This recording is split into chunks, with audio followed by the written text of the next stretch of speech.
बुढाबुढी बनाउँदैन अनि तिमी ठुली हो त हो त तिमीलाई ड्याडीको अलिकति नि माया लाग्दैन ड्याडीले जिस्काउन मजा आउँछ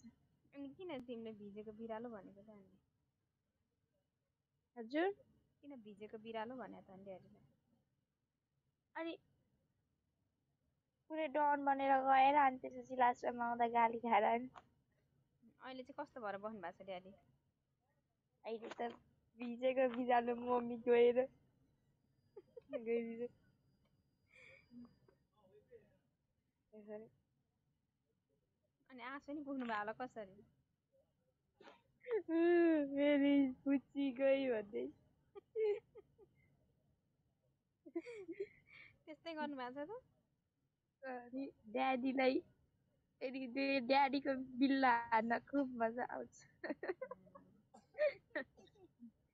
कसरी रुनु भयो अरे ड्याडी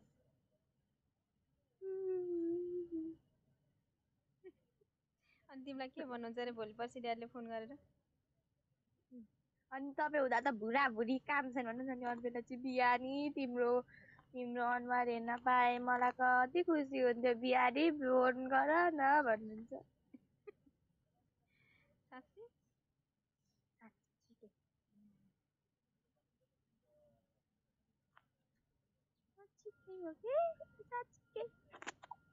भोलिदेखि फोन गर्नुहुन्छ हो तिमीले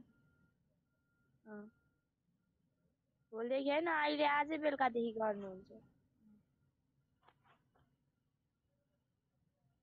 अनि के भन्नुहुन्छ छोरो खाना खायौ भन्नुहुन्छ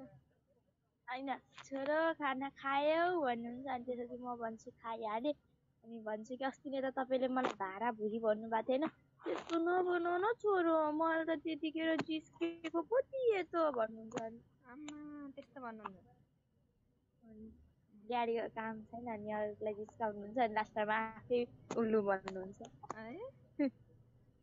अरूको बिल्ला हान्न आउनुहुन्छ अनि लास्टमा आफै उल्लु भन्नुहुन्छ